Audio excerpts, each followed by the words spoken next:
வணக்கம். ஷெஃப் மகேந்திரமா. நான் இன்னைக்கு பண்ண போகிறது வந்து முட்டைக்கறி. இது வந்து முட்டைக்கறி வந்து நார்மலாக பண்ணுறத கொஞ்சம் வித்தியாசமாக பண்ணுறேன். முட்டை அந்த கிரேவி பண்ணிவிட்டு அதுலேயே என்ன பண்ணுன்னா கொஞ்சம் முட்டையும் வந்து நல்லா கலந்துட்டு ஒரு 10 முட்டை வேவிச்சு உரிச்சு போடுறேன். ஒரு 10 முட்டை வந்து அதுலேயே மிக்ஸ் பண்ணிட்டு நம்ம ஆம்லேட் ஆஃப் ஊற்றோம்ல அதுமாரி அந்த கிரேவிலேயே ஊற்றிட்டு வித்தியாசமாக இருக்குது. சாப்பிட்றதுக்கு வந்து புலாவோட சப்பாத்தி பரோட்டாவோட ரொம்ப அருமையாக இருக்கும். இது வந்து 1/2 லிட்டர் கல்லெண்ணெய். இது வந்து முட்டைக்கறி பண்ணுறதுக்கு கடலெண்ணெய் வந்து ரொம்ப அருமையாக இருக்கும், ருசி நல்லாயிருக்கும். ஒரு 5 கிராம் பட்டை, லவங்கம், ஏலக்காய், பிரியாணி இலை, ஜாதிப்பூ எல்லாம் சேர்த்து எடுத்துக்கணும். நல்லா எண்ணெயை சூடு பண்ணிட்டு ஒரு 1.5 கிலோ வெங்காயத்தை நறுக்கி நீளமாக போட்டுக்கணும். கொஞ்சம் கருவேப்பிலை சேர்த்துக்கணும், ஒரு கைப்பிடி அளவு. நல்லா வெங்காயம் வதங்கின பிறகு 100 கிராம் இஞ்சி பூண்டு சேர்த்துக்கணும். ரொம்ப அதிகமாக சேர்க்கக்கூடாது. நல்லா வதக்கிக்கிட்டு ஒரு 5 மிளகாய் சேர்த்துருக்கேன், பச்சை மிளகாய், 1 ஸ்பூன் மஞ்சத்தூள், 2 ஸ்பூன் ஜீரகத்தூள், 3 ஸ்பூன் கொத்தமல்லி தூள், 2 ஸ்பூன் மிளகாத்தூள், 2 ஸ்பூன் சக்தி கறி பவுடரு நல்லா போட்டு வதக்கணும். சக்தி கறி பவுடர் போட்டால் நல்லா ருசியாக இருக்கும், அதனால் கறி பவுடர் சேர்த்துருக்கேன்.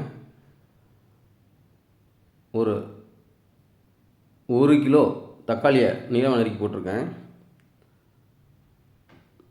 நல்லா வெங்காயம் தக்காளி நல்லா வதக்கணும்.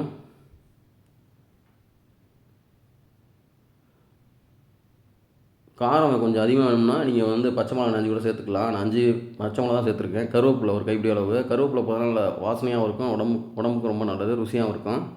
நல்லா அந்தளவுக்கு மசாலா வதங்கின பிறகு என்ன பண்ணுறோன்னா கல்லுப்பு சேர்க்குறேன். கல்லுப்பு தான் வந்து ருசியாக இருக்கும் சாப்பாடு, நம்மளுக்கு ஹெல்த்துக்கும் ரொம்ப ரொம்ப நல்லது.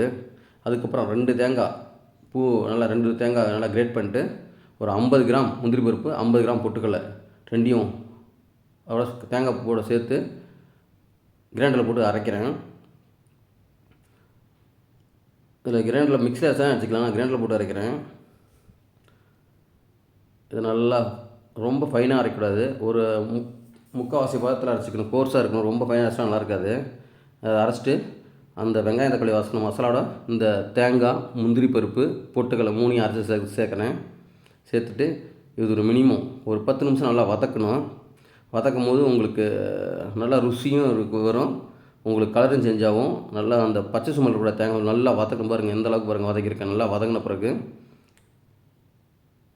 அதுக்கப்புறம் நான் அந்த கிரைண்டரை வாஷ் பண்ணேன், நம்ம மசாலா அரைச்சோம்ல தேங்காய், அதை தண்ணி எடுத்து வச்சுருக்கேன் பாருங்கள். அந்த தண்ணியை வந்து இதில் சேர்க்குறேன்.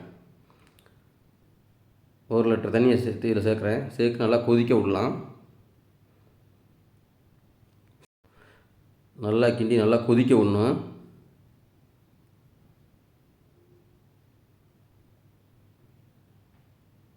நான் கொதிச்சிட்டு இருக்கும்போதே ஒரு 10 முட்டை தனியாக உடச்சி இதுமாரி ஸ்பூனை போட்டு நல்லா கிண்டி எடுத்துக்கிறேன். 10 முட்டையை அந்த கிரேவி கொதிச்சிட்ருக்குல முட்டை குருமா கிரேவி, அதில் வந்து என்ன பண்ணுறேன்னா அந்த 10 முட்டையை அதில் மிக்ஸ் பண்ணுறேன். அந்த முட்டைகளில் என்ன பண்ணுறேன்னா எதுவும் சேர்க்கல, அப்படியே இந்த முட்டையை பூரா ஊற்றி விடணும். ஊற்றி விட்டு கிண்டக்கூடாது, ஒரு மினிமம் ஒரு 2-3 நிமிஷம் கிண்டவே கூடாது. அந்த கொதிக்க அந்த முட்டைலாம் நல்லா இறுகும், ஒன்றா இறுகிக்கும். 1 ஸ்பூன் கரம் மசாலா சேர்க்குறேன்.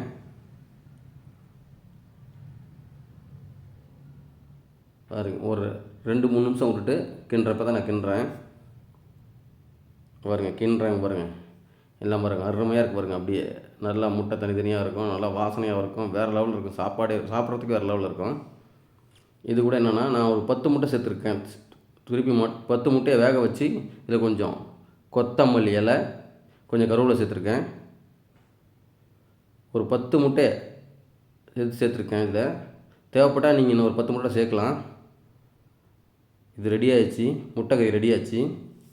இது ஒரு வித்தியாசமான முறையில் பண்ணிருக்கேன். உங்களுக்கு பிடிச்சிருந்தா லைக் பண்ணுங்கள், ஷேர் பண்ணுங்கள், சப்ஸ்கிரைப் பண்ணுங்கள். Thank you very much.